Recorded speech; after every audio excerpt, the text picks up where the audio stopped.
isto aqui um pouco como os cuidados do credo. Não tenho nenhum papel senão de ser amigo, muito amigo da autora. Estou aqui a pedido dela, não tenho na qualidade de Presidente da Assembleia Geral desta Casa, mas tenho imenso gosto de estar e de estar a ser lá. Quem vai falar sobre o livro é o reputado autor de Sines, João de Melo, bem conhecido, não só em Portugal, como no mundo.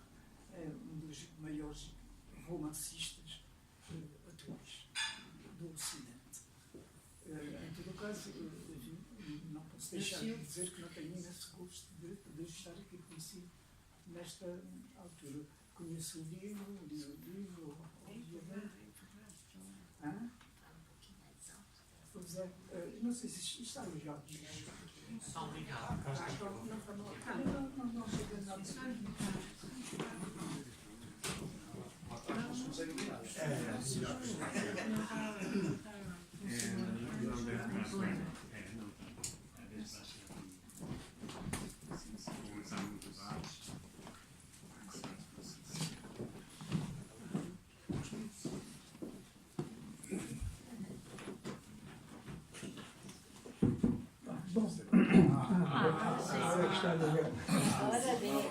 Não sabem o que perderam.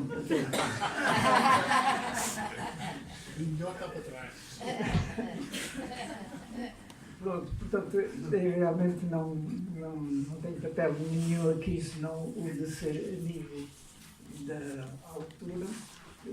Quase que a vi nascer, não andei com ela ao colo, com muita pena. Mas já estava muito bem por isso.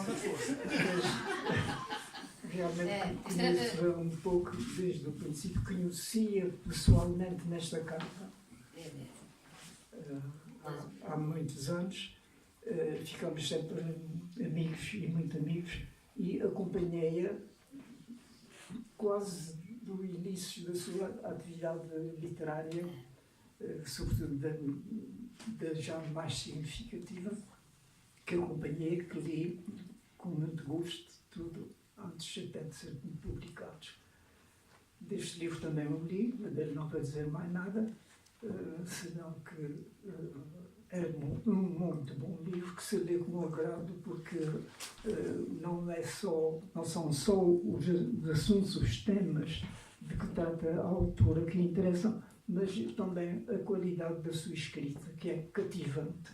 Ela escreve de uma maneira cativante, de facto, e com a preocupação formal a que se refere de vez em quando no livro, se lembra. E pronto, eu vou passar a palavra para o João Melo, que este sim é o apresentador da obra.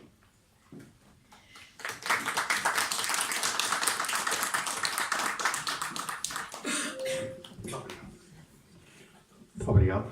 Está forte. Eu não é preciso aproximar tanto. Chega bem, mas.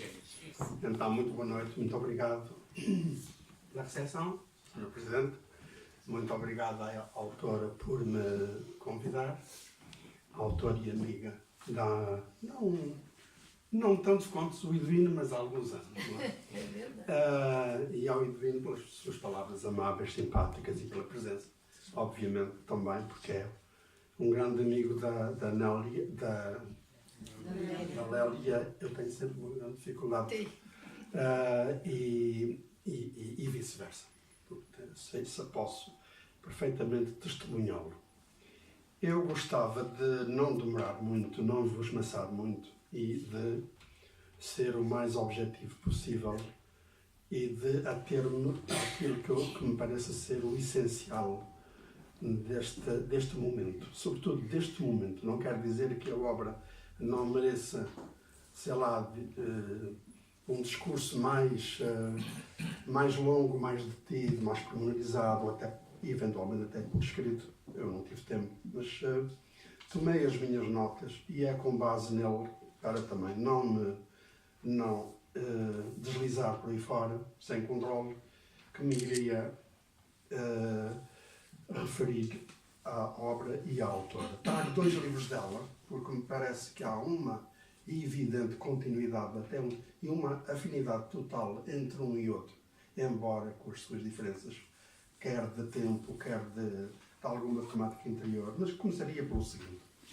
Recordo uma vez a minha ida, a única vez que fui ao sul do Brasil, a Porto Alegre, a uma feira do livro, convidado, já não me lembro por quem, de ter sido recebido por açorianos, descendentes de açorianos, e disso ter sido tão bonito e tão tocante que eu nunca mais o pude esquecer, porque havia um fervor relativamente à minha pessoa, pelo facto de ser das ilhas, não por ser quem era, mas pelo facto de vir das ilhas, que as pessoas acudiam para me contar as suas histórias, para me porem ao corrente das suas alegrias e tristezas e do seu passado mais ou menos recente, daquilo que seria, digamos, o repositório de alguma história familiar de cada um e cada qual. Isto foi tão tocante para mim que julgo que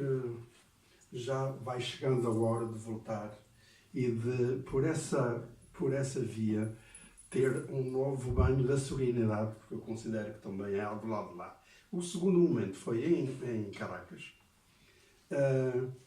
E aí, em Caracas, foi no 10 de junho, enfim, não quero dizer a pedido. O Presidente da República, na altura, era o Mário Soares, isto foi os anos 90, 91, costumava, por cada 10 de junho, convidar uma pessoa que o representasse no 10 de junho, que tinha expressão em Caracas, visto que há e havia uma imensa comunidade portuguesa, que não apenas açoriana. Eu falei no Centro Cultural Português de Caracas para 1000 e tal pessoas. Nunca falei para uma assembleia tão grande, nem tão atenta, nem tão orgulhosa do mesmo facto. E no final não havia livros e tal, não toda a gente queria os meus livros, não havia. Mas no final tive a agradável surpresa mesmo, de vir um pequeno grupo que se guardou para o fim de lado para dizer que era da Achadinha, da minha aldeia, e que até eram meus primos, e eu não fazia a mínima ideia. Mas, recuando um pouco mais na minha ideia venezuelana, o movimento de saída dos Açores para o mundo, em mim, no meu imaginário, começou sempre por ser Brasil e Venezuela. Não havia mais nada. Brasil e Venezuela. Fulano e Ciclano, estão no Brasil. Estão na Venezuela. E para mim isso era já algo do domínio da imaginação e não propriamente da realidade. Só que eu não sabia que era literatura já em mim. E só, portanto, a partir dos Capelinhos, como sabeis, é que se abre a comporta de um novo movimento de imigração para o Canadá e para a América, que foi muito mais do que um movimento. É quase um despovoamento da nossa terra, não é? Porque sabeis que há muito mais gente contabilizada de primeira e segunda e às vezes até terceira geração do que propriamente dos residentes, além de haver, como sabeis, muito mais vacas do que pessoas nos Açores. Também é algo muito estranho. Algo muito estranho. Aquele que Lélia Pereira da Silva Nunes, que eu tomo a liberdade de abreviar por Lélia Nunes, nos traz nestes livros, é algo de único e de novo no panorama do trato de uma geografia humana e de uma geografia também insular, que tem alguma desta história a que eu já me referi. E efetivamente ela é real, não é apenas a impressão de alguém que viaja e que é recebido a alguns até bastante longe, porque Porto Alegre ainda é bastante lá por baixo, não é? Mas repara, o fenómeno, porventura, em Santa Catarina ainda será muito mais profundo do que em Porto Alegre, visto que as raízes presumivelmente são mais profundas e mais numerosas. E ela é um caso desses. Ela, aliás, reivindica a sua condição, primeiro, de insular, segundo, não pode deixar de ser brasileira, mas não dedica absolutamente a ser também uma açoriana. E se não o tem no bilhete de identidade, ou no cartão de cidadão, ou nos papéis identificadores, ela tem numa multiplicidade de atitudes que a fazem ser, obviamente, uma cidadã das nossas ilhas. Nós é assim que a vemos, e com muito prazer e muita honra nossa. De que forma é que ela constrói um território literário e cultural e também etnográfico, histórico, antropológico e diria mesmo histórico, crítico de literatura, poético, narrativo, sociológico, antropológico, nestas duas obras. O primeiro chama-se Na Esquina das Ilhas. E eu vou à página, na página 109, para, de alguma forma, transcrever para aqui a descrição que ela faz desse novo território imaginário, que é Atlântico num caso e no outro, e que tem um grande rio por meio. Apenas um grande rio por meio que se chama Rio Atlântico. Ela diz, e é, obviamente, uma criação do nosso amigo Onésio que não está presente. 109, página 109, diz ela: as ilhas fazem parte de nós, catarinense do litoral do sul. Ponto, parágrafo. Do lado de cá está a ilha de Santa Catarina, lugar de encruzilhada, marco histórico de convergência de culturas, porto de passagem de todas as expedições e, desde o século XVI, rumaram em busca da esquina do mundo, à última fronteira do continente americano, onde o Atlântico e o Pacífico se encontram. Há mais arrazoados, e na página 110, seguinte, portanto, ela fala do lado de cá, e no parágrafo a seguir diz: do lado de lá estão os Açores, um arquipélago formado por 9 ilhas vulcânicas, terras de lava, sismos, maresias, sargaços, na expressão do Vitorino Mésio, ilhas de bruma fincadas no meio do Atlântico Norte, lugar de origem, esquina dos mares, ponto de cruzamentos, de passagem, de partida, porto seguro no caminho dos navegadores na era dos descobrimentos, rota de comércio de pessoas e de culturas. E dispenso-me de citar mais, porque já é suficientemente elucidativo da elaboração deste território sobre o qual ela se debruça. E de que forma o faz? A primeira questão que eu levantaria é algo que eu designaria como uma consignação do género literário deste livro, que para mim é equidistante não só de muitos saberes, mas também de muitas áreas desse saber e das suas linguagens. Eu tendo a considerar este livro, à primeira vista, como um livro de crónicas, mas não daquelas crónicas de hábitos e costumes e cotidianos, que porventura são o modelo mais conhecido da crónica literária. É outra crónica, outra mais profunda, que ousa muito mais, que vai território dentro nos assuntos que aborda e que frequentemente, digamos que entra em estado de tensão entre a crónica pura e a ensaística profunda, de caráter literário, de caráter histórico, antropológico e há pouco queria dizer etnográfico, e o termo não me ocorreu, mas digo agora. A sua escrita não é apenas versátil, isto é, na abordagem múltipla que faz daquilo que interessa falar, mas é uma escrita que honra, como disse o Eduino, por outras palavras, honra poderosamente a gramática da nossa língua. Quando falo da gramática, falo, obviamente, da gramática literária. Escreve com muita elegância, escreve com uma clarividência, por vezes invejável, porque não deixa nada por dizer e o que diz, diz-lhe de uma forma segura, sábia, com destinatário. Sendo que quase todos os textos que estão incluídos neste volume estão datados. E acho muito bem, porque tiveram publicações dispersas noutros lugares, possivelmente na imprensa local, não sei, não é? E é claramente um livro de duas margens. Tem uma parte toda ela dedicada a Santa Catarina, nesses aspectos todos, mas com uma natural tentação para a literatura.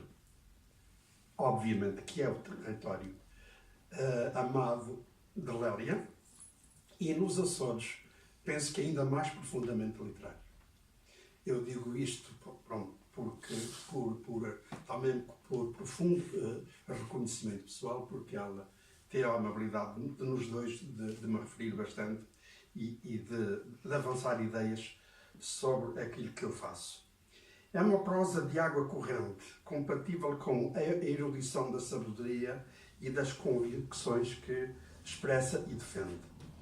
A raiz histórica, religiosa e etnográfica das duas margens do Atlântico é, porventura, digamos que o tema central desta obra. Por um lado, ela refere muito bem, a alturas tantas que eu até assinalei, mas também não vou ler, porque, enfim, as pessoas têm agora a obra ao seu alcance. Ela refere com rigor histórico, porque se nota que é uma pessoa que investiga, procura, vai às fontes para escrever o que escreve. E daí haver, sei lá, suponhamos que há uma lua cheia dentro dela, nesta relação com a palavra. Um quarto da lua seria de historiadora, outra seria de antropóloga, outra cultural, geral, e depois tudo absolutamente literário, de um lado e do outro, com as respectivas linguagens. Mas a viagem de povoamento do sul do Brasil por famílias açorianas no século XVIII, há 270 anos, que se cumpre este ano, que levou quase 500 açorianos para algumas paragens do sul do Brasil, é sem dúvida um fenómeno de uma enorme importância, não tanto para o Brasil, que é um país do tamanho de um continente, de um subcontinente, talvez, como sabeis, mas para as nossas ilhas, porque, ao que parece, nesse tempo, tal como noutros tempos, muitas vezes a terra foi madrasta para os seus habitantes, e a pobreza e até a miséria e o abandono foram o item e o destino e o signo daqueles que foram viver para os Açores e que historicamente sofreram muito com, não apenas por serem território periférico de passagem da aguada das naus que iam para a Índia, território permanentemente assaltado pelos piratas magrebinos e outros, com histórias, digamos, que estão por contar do ponto de vista literário.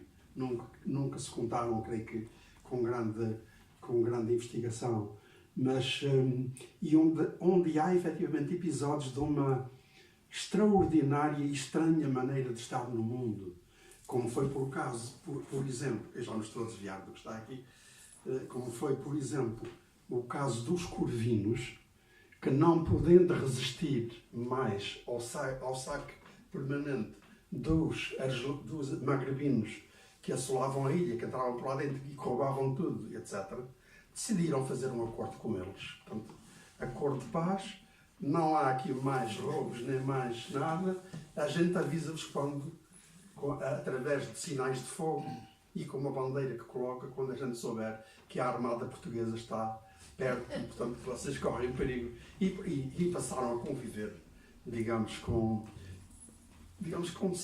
uma certa diplomacia utópica com os seus anteriores inimigos. E essa viagem necessariamente que dispersou esta viagem para o Brasil, necessariamente que dispersou os açorianos por uma área bastante vasta.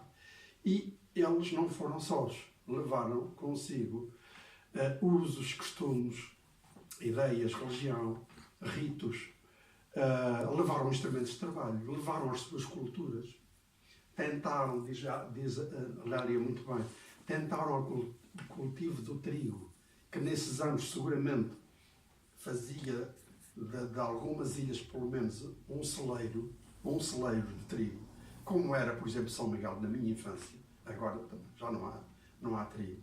Tentaram o trigo, não deu. Viraram-se para a mandioca, não é?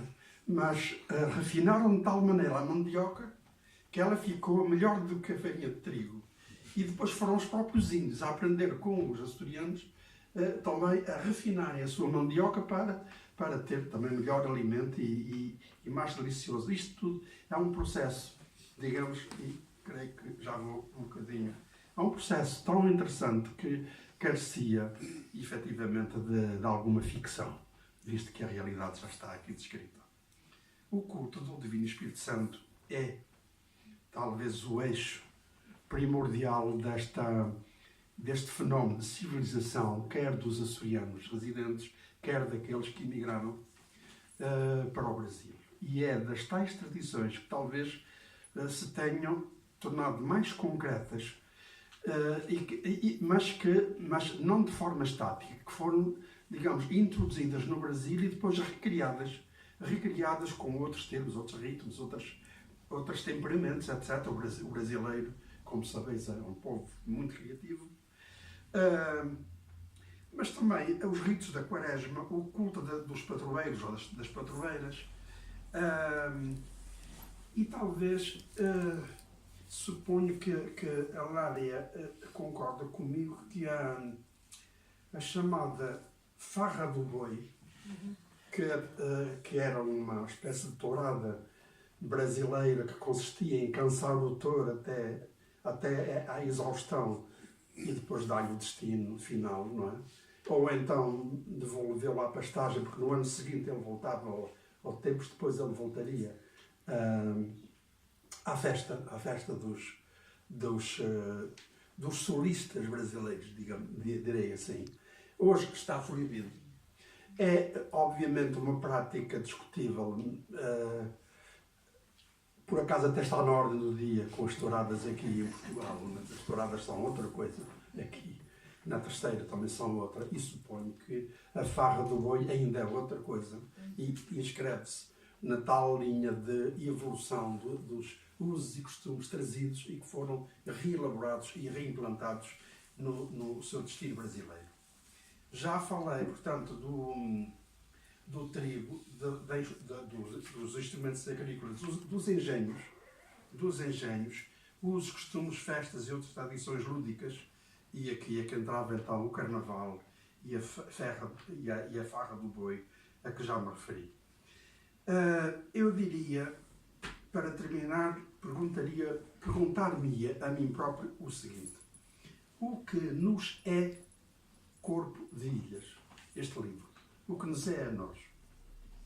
Primeiro, é um objeto de pertença, porque é permanentemente uma declaração de amor digamos, ao nosso imaginário, à nossa cultura, à nossa pessoa, à nossa vida, às nossas ilhas.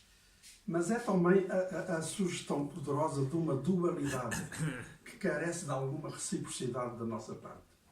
Quer dizer, este amor dos açorianos, dos brasileiros ex-açorianos, que foram por lá desde o século XVIII, e este amor declarativo à ilha longínqua e porventura desconhecida, não sei se tem assim tanta correspondência da nossa parte dos Açores em relação.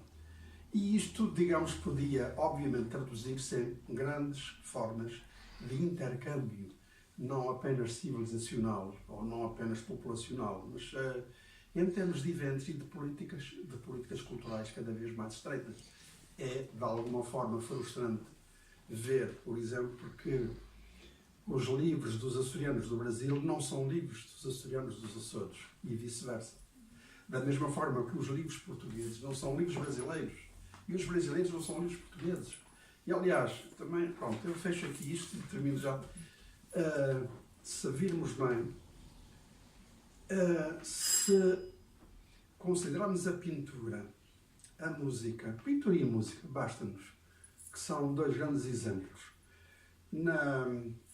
na tónica da grande qualidade expressiva destas duas artes, Nós, quando nos referimos aos grandes mestres da música, aos grandes compositores e aos grandes... música e quê? E aos grandes pintores. Quando nomeamos o Dalí ou o Picasso, ou sei lá, seja quem for o Rembrandt ou outros assim, ou quando vamos aos grandes mestres, para mim o maior de todos é o pai da música, é o Beethoven, não é? Para mim é uma coisa que não tem definição. Nós dispensamos perfeitamente a sua nacionalidade. Não queremos saber se eles são alemães, brasileiros, perdão, se eles são espanhóis, se eles são franceses, se eles são austríacos, seja o que for. Mas na escrita, parece que por uma espécie de mau hábito, a nacionalidade parece que vai sempre à frente do indicador de qualidade, do indicador inventivo e da linguagem. Nós lemos Shakespeare e dizemos exatamente inglês do seu tempo e que, portanto, toda a sua obra debruçada sobre a natureza humana, para que sabemos. Lemos os clássicos e voltamos a eles permanentemente, quando, sobretudo, nos chateamos com a atualidade. Eu regresso sempre aos clássicos, é aí que me encontro muito bem. E estou sempre, digamos, debaixo desta suspeita de que a literatura é muito mais um compartimento, uma ideia compartimentada do que aquilo que deveria ser uma arte tão universal como a grande música, falo obviamente da grande literatura, como a grande música, a grande pintura e etc. E ficava-me por aqui dizendo que efetivamente é um livro que me despertou imenso interesse, que eu li e reli, com o qual, sobretudo, aprendi muito. Eu não sabia quase nada acerca desta literatura catarinense, para não dizer mesmo nada. E aí a falha é também minha.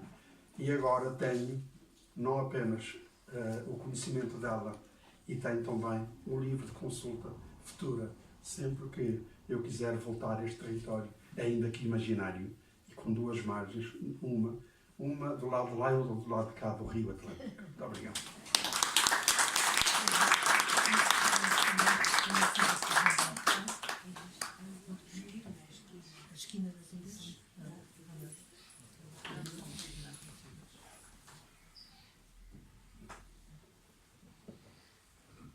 Boa noite a todos. E antes de fazer alguma consideração sobre o que os meus amigos disseram, eu queria agradecer a Casa das Flores de Lisboa e ao seu presidente Eduardo Coelho, a Madalena, a Eduardina, que sempre, com tanto carinho, nos recebe aqui nessa casa, que eu acho uma casa muito bonita, né? E realmente o Edwino está certo. A primeira vez que eu falei com o Edwino foi aqui, em 2002. Foi, não foi?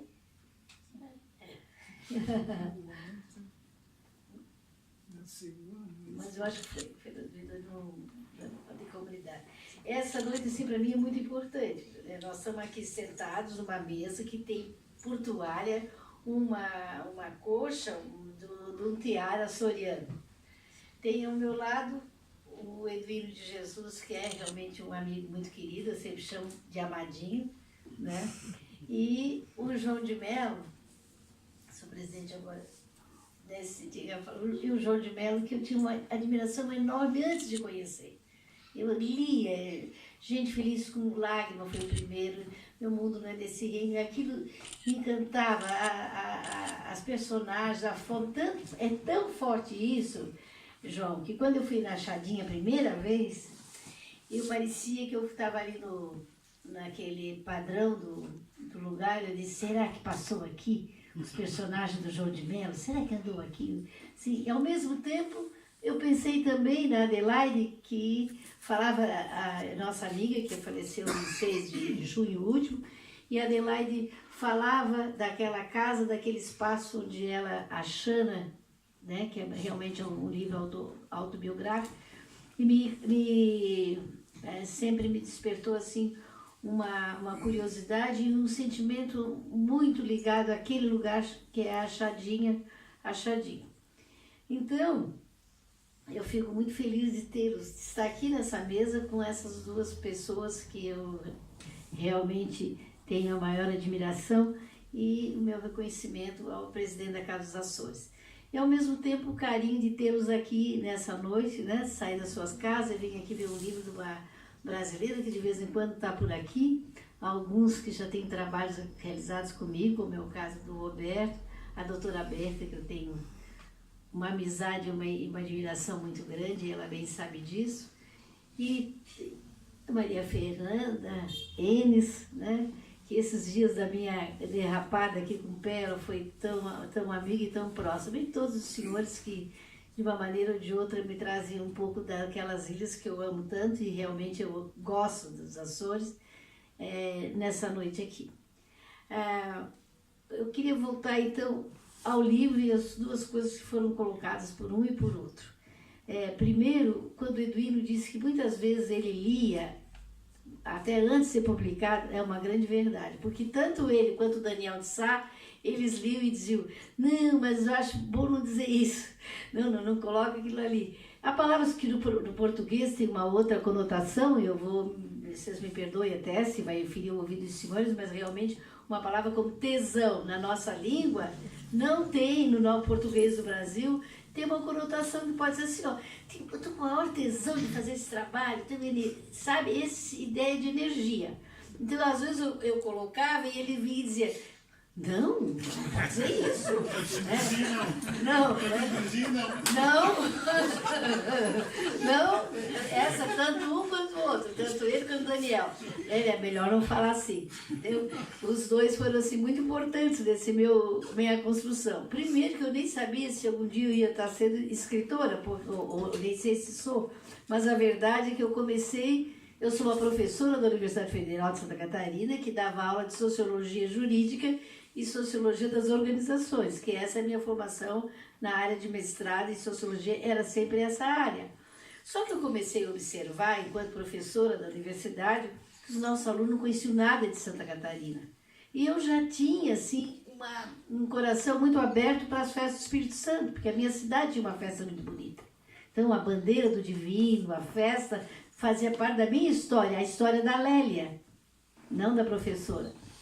E aconteceu um fato, houve acho que até que no livro eu falo, em 1912, outubro de 1912, houve uma guerra chamada Guerra do Contestado, uma revolução do caboclo, no meio oeste catarinense, quando se construiu uma estrada de ferro que ligaria São Paulo ao Rio Grande do Sul, caminho das tropas também chamado. E a empresa que ganhou a licitação era uma empresa inglesa, Hales, era o nome dessa empresa. E ela trouxe ucranianos e poloneses para fazer essa estrada. E entre o contrato dizia 15 quilômetros para o lado direito e pelo lado esquerdo pertenceria à companhia.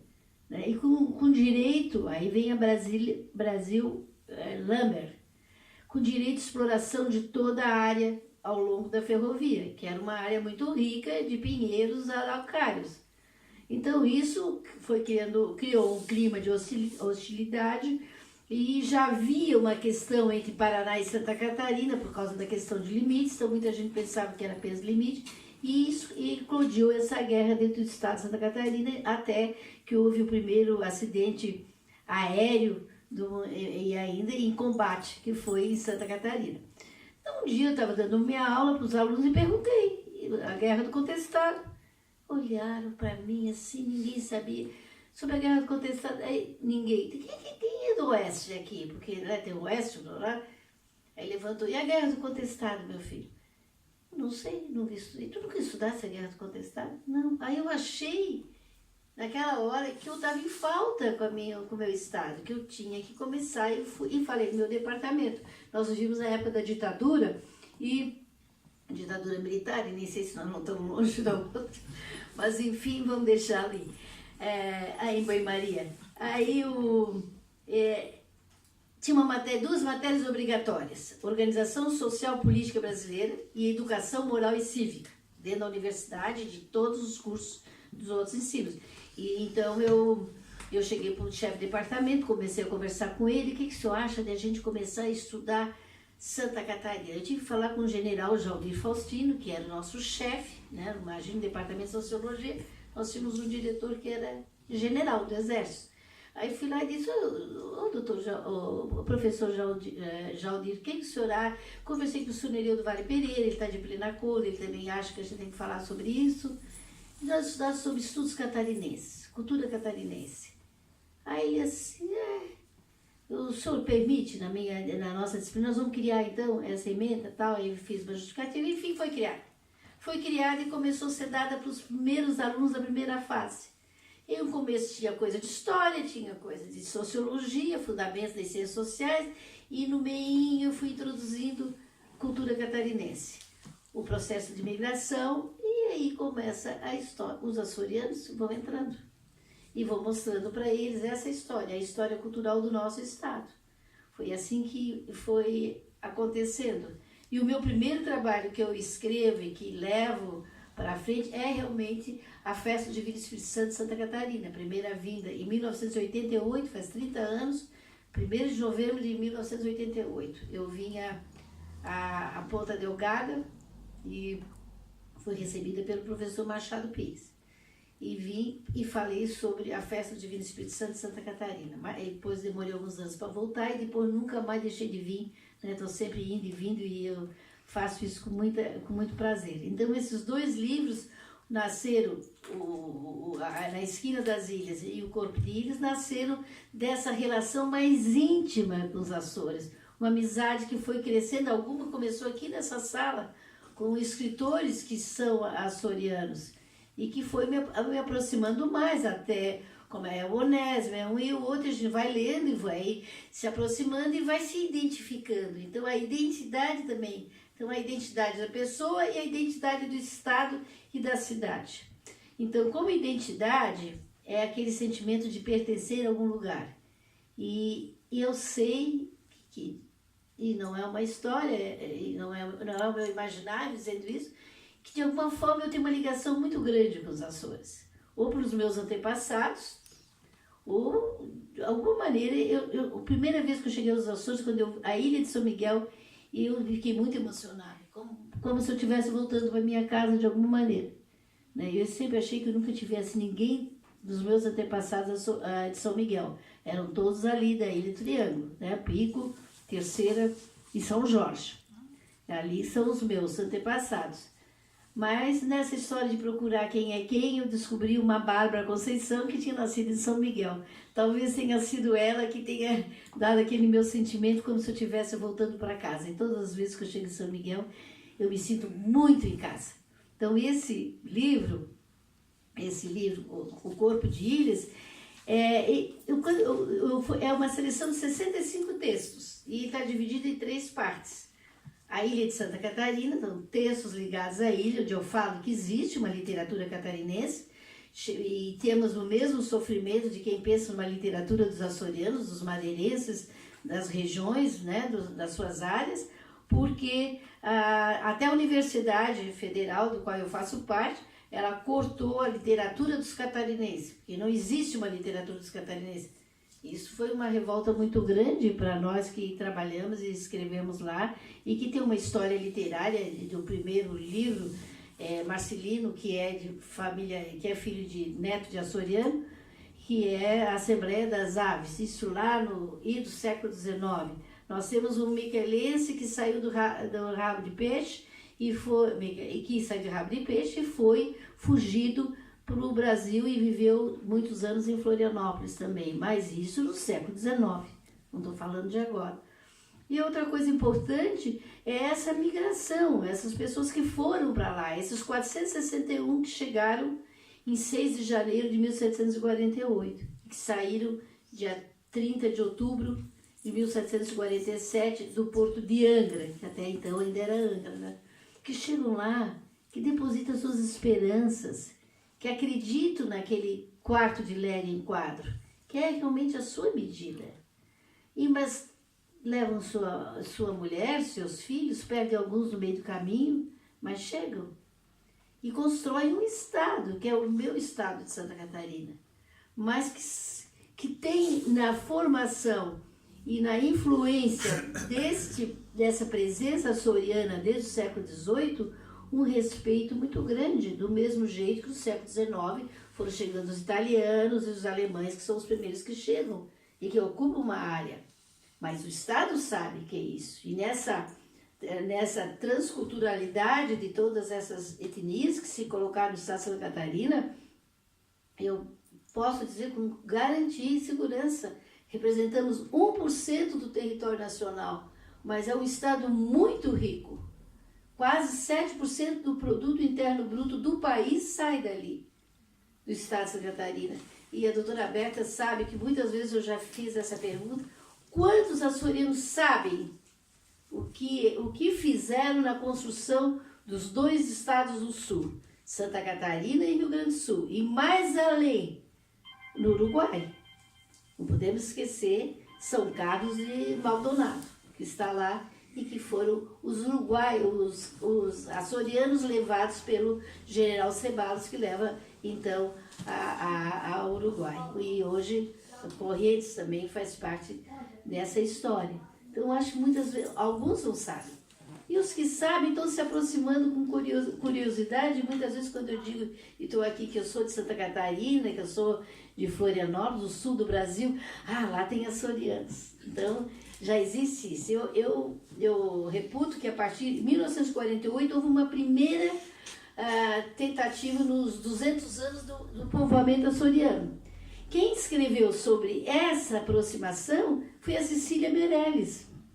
Ela escreveu sobre o panorama cultural da ilha de São Miguel e outras ilhas. Dedicou o trabalho ao Armando Corte Rodrigues, em 1948.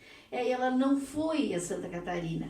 E só quase 10 anos depois, o Rio Grande do Sul publicou esse trabalho, que é o trabalho da Cecília Meirelles, sobre a aproximação de versinhos, de cultura popular mesmo, né? Provérbios, versinhos, cantigas, histórias comuns nos 2 lados, Santa Catarina, lá que foi um dos primeiros trabalhos feitos sobre essa apresentação. Então, esse trabalho ele divide em 3 partes, e o nome Corpo de Ilhas, sabe, Eduino? Eu fiquei assim pensando, que nome eu ia dar? E aí eu perguntava, o que tu acha disso? Aí eu escrevia Ponés, perguntava, o que tu acha? Ele assim, não sei. Aí a gente sabe, quando a gente está pensando no nome, a gente está pensando no nome. Aí um dia eu lembrei de um poema, até nem sei por que isso caiu. A Maura de Sena Pereira é uma mulher que lembra muito a Natália Correia. E a Maura de Sena Pereira um dia largou tudo, largou o marido e foi embora para o Rio de Janeiro. Ela era uma grande poeta. E ela tem uma poesia Ilha Mulher, que é a ilha de Santa Catarina, que é mulher. E lá, pelos tantos, ela disse o corpo dela é o imenso corpo da ilha. Aí ela conta por que aquele corpo é da ilha. Fala dos rios, dos lagos e tal. Aí eu disse, é mesmo, mas eu não sou um corpo de uma ilha só. Até porque eu nem nasci na ilha de Santa Catarina, eu nasci em Tubarão, eu vivo lá há 48 anos. Aí o Santos Narciso escreveu em 2015 Leituras de Atlântico sobre aquele livro Na Esquina das Ilhas. Aí ele botou assim, eu acho isso, me permite eu ler, mas é porque eu gosto muito. Ela está na ilha de cá, quando escreve na ilha de lá. De tal forma que as ilhas se misturam num rodopio de cor e de festa, de espírito e de vida, só próprio de quem não vê a ilha de cá nem a ilha de lá, mas se sente dentro da ilha ou a ilha dentro de si. Aí eu disse, está aqui, é Corpo de Ilhas mesmo. E ficou o nome Corpo de Ilhas, que foi ao mesmo tempo que teve essa edição no Brasil, pela 2 pontos, né? 2x4, eu fui convidada pela Câmara de Ponta Delgada, e a quem eu agradeço muito ao presidente Bolheiro, não posso esquecer disso, e o Ernesto Rezendes, da Letras Lavadas, e se vamos fazer uma edição aqui também, especial aos 270 anos. Assim nasceu o Corpo de Ilhas, que hoje está aqui na frente. De cada lugar que eu fui, que levei, sempre encontrei essa simpatia em relação à minha ligação, meu elo com os Açores. Mas, mais do que tudo isso, eu eu creio que cada ano que passa, os tempos que vai se trabalhando, vai escrevendo, vai conhecendo os Açores, se tem um orgulho muito grande e esse sentimento de pertencer continua presente. Ele não desaparece. E sempre tem uma coisa ligada aos Açores, você sente a vontade de manter aquele elo. Quando o João de Mello falou na Chadinha, eu lembrei que eu escutei um senhor do interior do Rio de Janeiro, São Bom Jesus de Itapuana. Um dia ele entrou em contato comigo por causa da festa do Espírito Santo. Aí eu perguntei, mas como é que... Não, eu encontrei o seu nome na internet. E a senhora conhece lá os Açores e tal? Aí eu disse, conheço. Ele disse, não, porque aqui, em Bom Jesus de Itapuana, nós temos uma festa da Pomba. Eu disse, festa da Pomba? É, da Alva Pomba. Assim, e ele, que festa é essa? Ela acontece em agosto, é a festa do Espírito Santo. Ele começou a me contar a história da festa. E aí eu descobri que aquela festa do Espírito Santo já existia, tinha vindo por Minas Gerais, influência do Rio de Janeiro, mas ela muda no século XIX, porque chega lá um padre nascido na Achada. Ele não na Acharia, na Achada, eles é na Achada. E leva o tal do hino, Alva Pomba, larara. E vocês todos conhecem. Só que a cidade achou o hino da Alva Pomba. E a festa da Alva Pomba, que existe até hoje, e para a cidade toda por causa da Pomba, o padre, que por sinal é Melo. E também é Manuel de Melo, se não me engano. Mas eu dou o nome dele, acho que eu falei nele aí. Mas realmente isso são coisas que fazem parte da nossa história cultural. Assim como os açorianos são lá no Maranhão, e a festa do Divino tem uma mistura muito grande com os terreiros de Minas, Nagô, né? É realmente uma festa muito mística, misturada com os ritos afros que tem no Brasil, mas isso é um retrato desse Brasil, né? E eu também tinha que esclarecer sobre a farra. Eu já falei que o Divino, então, foi meu primeiro caminho. Foi o Divino que me trouxe aos Açores, realmente. Depois, a farra do boi. Os açorianos levaram as práticas culturais de vocês, somente os terceirenses. Aquilo tudo foi junto. Mas houve... Porque o fato cultural não é estático, ele é dinâmico. E houve uma alteração. As touradas, que eram mais dos senhores, mais restritos, e eles começaram a brincar na beira do mar com o boi. Mas não era uma brincadeira para machucar ou para matar, João. Era para ver o gado, o boi correr. Por exemplo, o caso do Pântano do Sul, todo ano eles têm um boi preso, 1, 2, 3, 4. Depois eles soltam o boi, brinca, corre, brinca, toreio, mas não machuca o boi. Infelizmente, tem a outra parte, aquelas pessoas que não eram dali e que chegam e começam a machucar, a bater o boi. Aí houve realmente uma proibição. Uns anos atrás, no governo do Esperidião Amin, foi proibida a farra do boi, exatamente por matar. Mas eu vou ser bem franca com vocês, como é que acontece. Quando chega no período da Páscoa, começa farra do boi, tem farra do boi, tem farra do boi, e corre a polícia de um lado, e corre a polícia do outro. Aí, nesse tempo, o comandante disse assim, olha, quer saber de uma coisa? Vocês correm atrás da folha, mas não vão muito com pressa, não. Vão devagarinho, para ver se dá tempo de acabar com a festa, porque não adianta, não vão acabar nunca, e não pode estar prendendo todo mundo, né? Outra brincadeira que nós temos, outro folguedo, é o boi de mamão. Que muitos lá, porque também tem aquela coisa do inventar. O boi de mamão é açoriano. Não pode. A gente esclarece, olha, boi de mamão não é açoriano, porque nos Açores não tem boi de mamão, eles nem sabem o que é boi de mamão. E o boi de mamão é uma brincadeira onde um boi de pano brinca com as crianças, né? Junto com criança, nessa época entre o Natal e o 1º do ano, depois começa o intrudo para o Carnaval, e tem várias figuras que foram introduzidas, como o dragão chinês, que é uma bernunça que brinca e ela abre a boca e engole as crianças. Tem essas brincadeiras dentro lá. Não tem nada de açoriano. Nada, não foi daqui. É afro puro, veio da África. Os escravos brincavam nas senzalas com esses bois, dessa brincadeira do boi. e enquanto os senhores tinham as touradas. Isso. Hoje o Brasil todo tem leituras de boi. O nosso é o boi de mamão, o Rio de Janeiro é o boi pintadinho, no Maranhão o bumba meu boi, o boi bumbá no norte. Então, são leituras desse folguedo que ele é realmente afro. Tá? Então, essas são coisas que vocês vão encontrar no Corpo de Ilhas. Depois tem uma parte que aqui tem várias pessoas que eu falo e que eu lembro, principalmente Daniel de Sá, o João tá citado, porque eu falo existe uma literatura açoriana, como existe uma literatura catarinense, eu respondo que existe as duas, há um sistema literário aí, e depois a última são as outras ilhas. Então, textos que vêm da minha cidade de Tubarão, que eu escrevo no jornal de lá. Quando morreu o Oscar Niemeyer, eu escrevi, porque eu tinha uma admiração muito grande sobre o Oscar Niemeyer.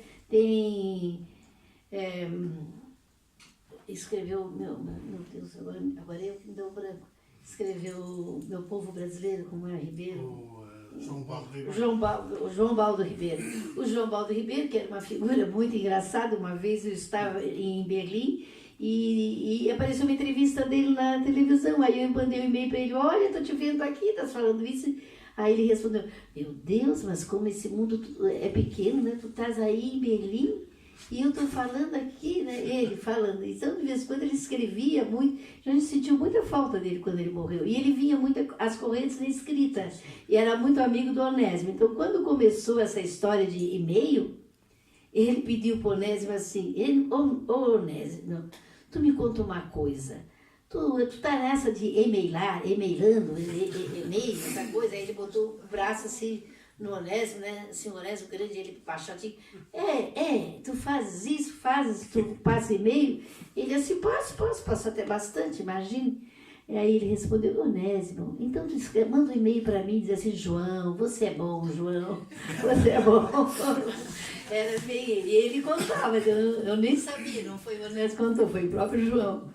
Então são coisas que estão aqui que fazem parte do meu universo, né? E apesar do João Melo dizer que ele quase que se aproxima na esquina, eu acho que esse aqui é muito mais Lélia. Eu gostei muito de ter reunido esses textos e de eles estarem aqui. Eu espero que os senhores gostem e também que quando leem pensem assim que realmente você é uma pessoa que tem um amor e uma admiração muito grande pelo povo açoriano, por tudo que eles fizeram na minha terra e têm feito por onde parte, onde deixam, onde chegam, onde conquistam essa geografia do mundo. Muito obrigada.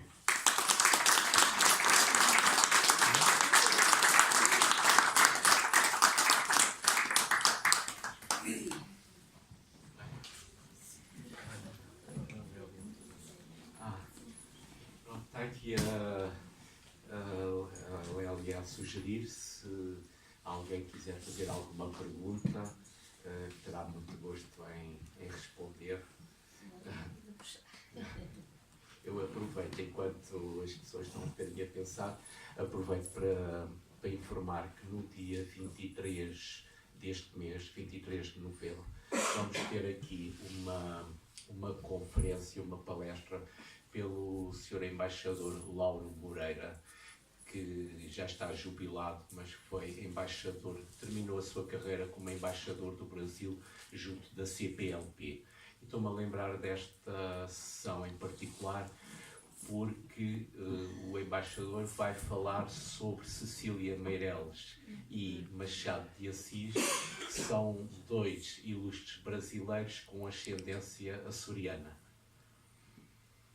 É isso mesmo. Ela nasceu 7 de novembro de 1901. Ela morreu com 60 e poucos anos, morreu muito jovem.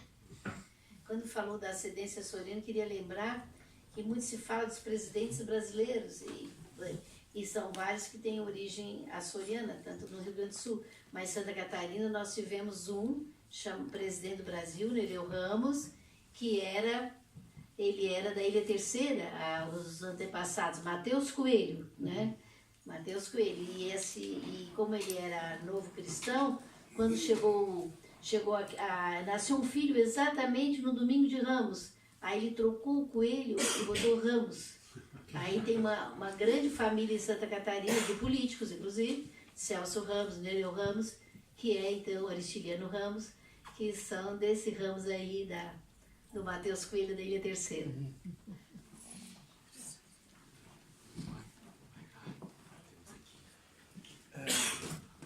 Permitam-me só, isto é só para matar a minha curiosidade. Mas antes de contar, de fazer uma pergunta direta à senhora, eu queria lhe dizer uma coisa. A língua realmente é aquilo que verdadeiramente nos une. Verdadeiramente nos une, em qualquer circunstância. Eu estava na paragem do Oriente e não sabia bem qual era o comboio, se era à esquerda ou à direita, que eu tinha que... Numa das linhas tinha que me levar para Vila Franca de Xira. E às tantas vejo um casal de senhores, talvez da nossa idade, 50 e 15 anos.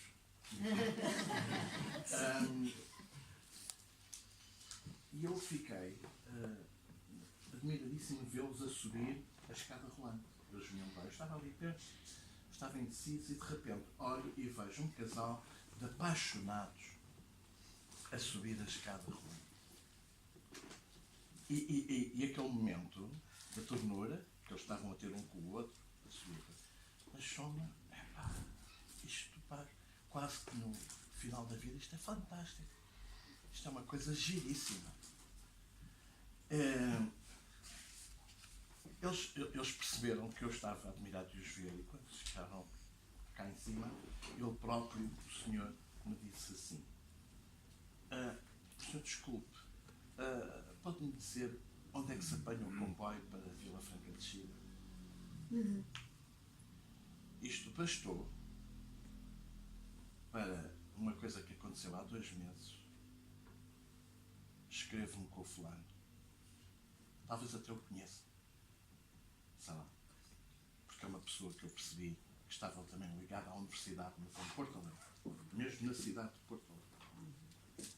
E no meio daquilo tudo, e depois é que vai a pergunta que eu lhe vou fazer. Ele esteve cá aqui há 2 meses para comprar casa em Cascais e vai regressar penso que da mulher à terra dos seus antepassados, mas eu penso que ele próprio, ele, o homem, tem origem, as suas origens são da Itália, mas ela parece que é daqui. E vão regressar.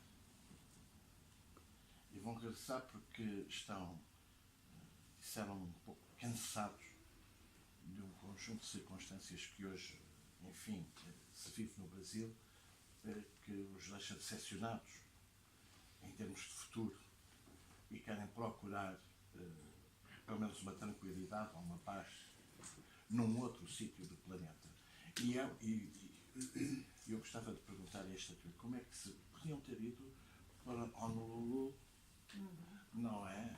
Para a Austrália, para não sei para onde.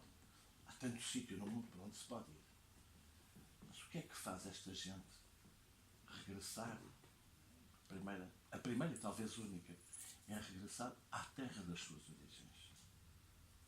Porque eu agora não sei precisar, mas ou ele ou ela, o que se lembraram é Portugal e para o sítio precisamente de onde partiram, quiçá, os avós. E portanto, e depois talvez ainda para apimentar mais a situação, o que é hoje o português e Portugal no Brasil? Mas a pergunta é boa. Tem duas. O senhor tem aqui, nós temos aqui, acho mais do que dois questionamentos. Quando o senhor fala por que as pessoas voltam para cá, né? Porque podiam ir para outro sítio. Eu podia ser bem prático e dizer, olha, economicamente interessa, o Portugal ainda oferece condições econômicas para virem, as pessoas com mais de 60, 70 anos ainda têm, e que têm uma renda real boa, vamos dizer assim, há condições especiais para elas se colocarem aqui. Isso é um fato objetivo econômico de uma pessoa com a visão econômica. mas eu não tenho essa visão da economia. Eu tenho a minha visão de que eu olho as pessoas que estão lá, tanto em Santa Catarina quanto no Rio Grande do Sul, que eu conheço bem. O que eu vejo é que quando se fala em Portugal, existe essa ligação de afetividade, uma coisa interessante, uma coisa que eu quero falar sobre Santa Catarina em relação a isso. E aqui tem pessoas como o Eduino, que já esteve em Florianópolis, né? A própria doutora Berta, enquanto prefeita de Ponta Delgada, deputada, e acho que vão lembrar bem isso. Em Florianópolis, na ilha de Santa Catarina e no litoral, uma coisa é ser português. Agora, vocês verem a loucura que é isso que eu vou dizer. Uma coisa é ser português, outra coisa é ser açoriano. E isso é muito claro. Eu sou de origem açoriana. Ele não disse que é português. Eu sou açoriano. E aquele que não é açoriano, não, eu não sou açoriano, eu sou português. Minha família veio do norte, veio do Minho, veio não sei de onde. Como se Açores e a Madeira não fosse Portugal. E aquele orgulho de ser de origem açoriana. Realmente, há um orgulho muito grande. E começa a se despertar para os Açores em 1948, com aqueles 200 anos. E só foi isso voltado bem depois, já nos anos 80, quando o Dr. Machado Pires era o reitor e quando o Dr. Mota Amaral era o presidente dos Açores, da região autônoma. Foi ele que abriu essa porta. Antigamente não se chamava Direção Regional das Comunidades, mas era o GEAC, que era o professor Duarte Mendes, que cuidava desse aspecto, então, dessa integração. Ali é que nasce esse intercâmbio, essa voz que vai se propagando, esse desejo. Primeiro vem os professores, estudiosos, e daqui a pouco o povo já... Muitas vezes eu conheço uma pessoa, ela diz, olha, nem te conto, fui conhecer os Açores. Veio como turista, andou por aqui tudo, conheceu os Açores. E aí que eles, olha, minha vida dessa ilha, daquela ilha, daquela ilha. Então, é afeto. Essa geografia de afeto, isso existe. E agora tem mais uma outra questão que o senhor está me colocando sobre como o brasileiro vê o português. Sim. Talvez até o senhor vai lembrar de piadas de português que o Brasil conta, como vocês contam piada de brasileiro é bom dentro da TV. Eu também sei dessa, outras tais que existem por aí. Piadas são feitas como nós temos em relação ao Rio Grande do Sul e Santa Catarina, é uma briga. Né? É gaúcho, tem até uma brincadeira lá que diz assim, gaúcho não chega em Florianópolis porque não passa no Estreito. Estreito é um bairro que liga o continente à ilha. Aí sabe por que Estreito? Porque o gaúcho é grosso. Quer dizer, para ele, isso é gaúcho, mal passou no Estreito. Mas é uma coisa, é normal isso, faz parte de uma sociologia da convivência. Agora, nesse aspecto, eu não vejo isso como uma coisa ruim. Isso o país inteiro deve ter em relação ao Brasil e em relação a Portugal. Agora, como o Brasil, agora sério, vê Portugal, eu acho que vê com bastante atenção e até admiração, tanto das realizações que tem feito, quanto da aproximação. É como o seu... Não é, nós não sentimos que nós somos colônia de Portugal, mas sim que nós somos países irmãos. Essa é a leitura que eu faço. Né? Não faço... Aqui tem uma cearense lá atrás, a Jaqueline, pode me ajudar e dizer como é que no Nordeste eles veem Portugal, mas eu vejo nessa relação assim, de trabalho.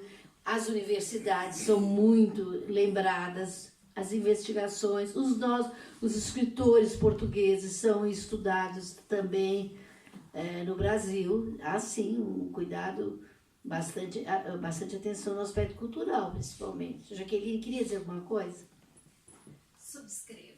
Então tá bom. Tanto é que ela casou com um português e está aqui, não é? Muito bem. Não sei se eu lhe respondi. Eu sou política, não posso responder muito. Pois não. Os bichos então ligam-nos a língua, o coração e as raízes. Sim. E em relação à questão da solidariedade, eu agora da minha vida profissional passei por muitas regiões do mundo e em 2 ou 3 também fiquei extremamente sensibilizado quando chegava lá e tinha um colónio de estudiantes quase à nossa espera, nos ajudava um bocadinho. E há mais estudantes portugueses. Eu, por exemplo, no Havaí temos, em São Francisco também temos. portanto, acho que a diferença entre o açoriano e o português, nesse aspecto, é uma terra relevante e faz-nos orgulho quando chegamos a Portugal. Há bocado eu falei numa figura que é muito importante, e já agora permite-me, mas há um já falar com o Padre Melo, não é? O Padre Melo e a importância que ele teve, não é? No Brasil. Sim, da minha terra também, na minha terra, pronto, por 5 anos também fui o par do curato da Ribeira Chã. Para ficar aqui esta. Depois veio a FIA, tive vários sucessores, estás a saber? O Pato Flores e companhia, mas foi padre da minha terra. Imagina. Olha As só. coisas são. É interessante isso.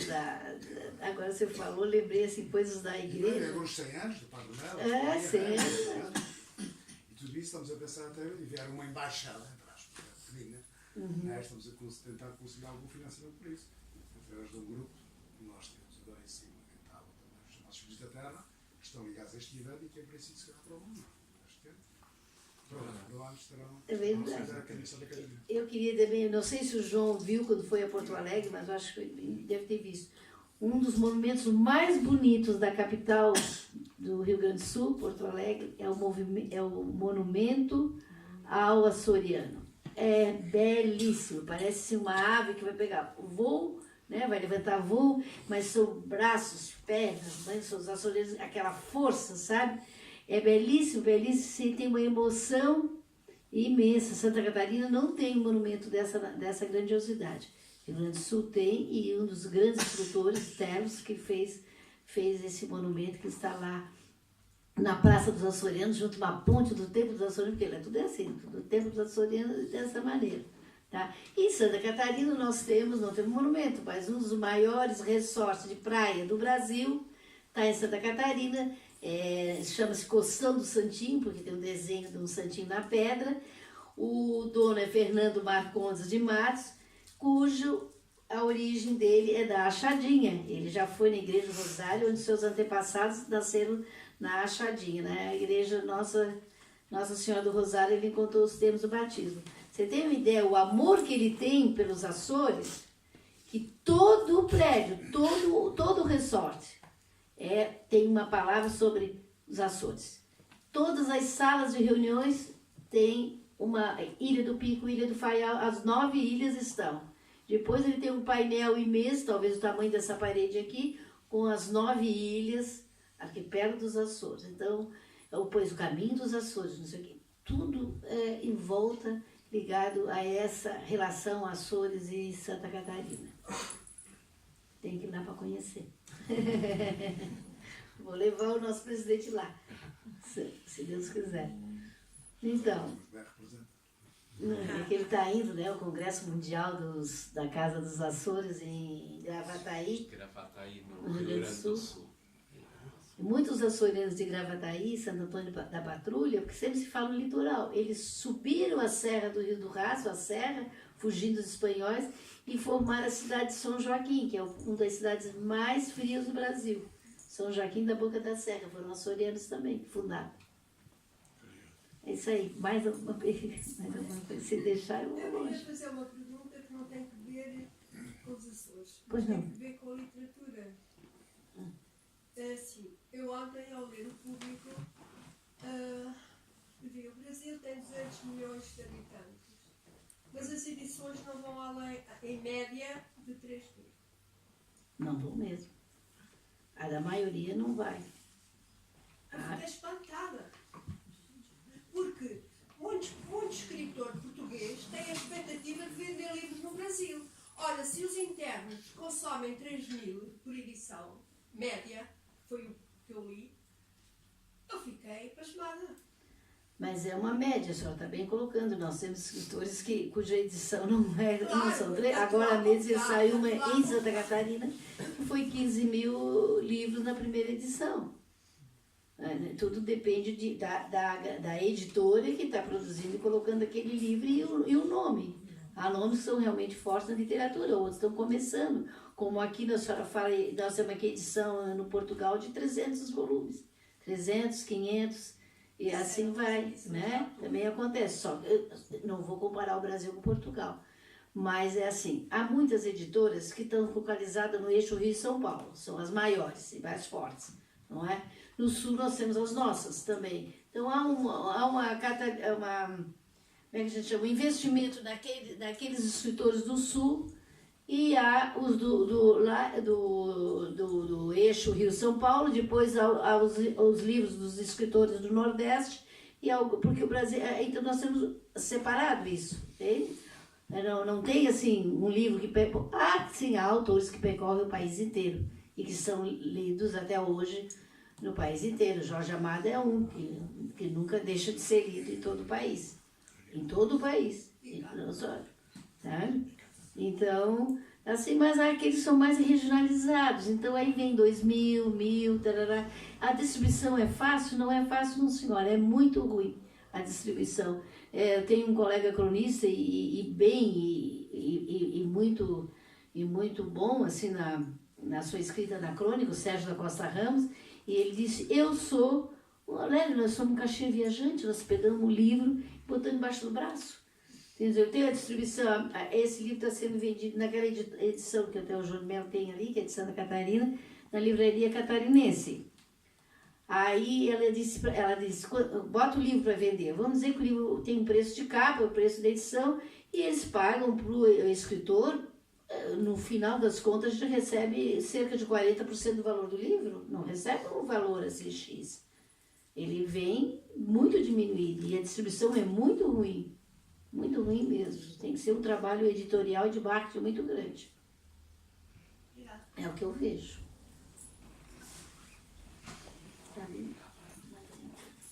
Se não houver mais perguntas, se calhar está na altura de tomarmos um chá, aqueles que quiserem. Muito gosto. E depois, ou em simultâneo, quem quiser aqui o autógrafo da nossa doutora Lélia Nunes. Portanto, penso que as duas coisas poderão ser talvez em paralelo, por causa da hora, não é? Alguns têm compromissos para o jantar, não é? Bem, muito obrigado a todos. Muito obrigado à Lélia Nunes, ao Dr. Edwin Jesus. Muito obrigado também pela vossa presença e penso que haveria mais perguntas, mas ficará para outra vez. Obrigado. Faltava separar arroz, cogiste? Eu me desejei porque agora começa a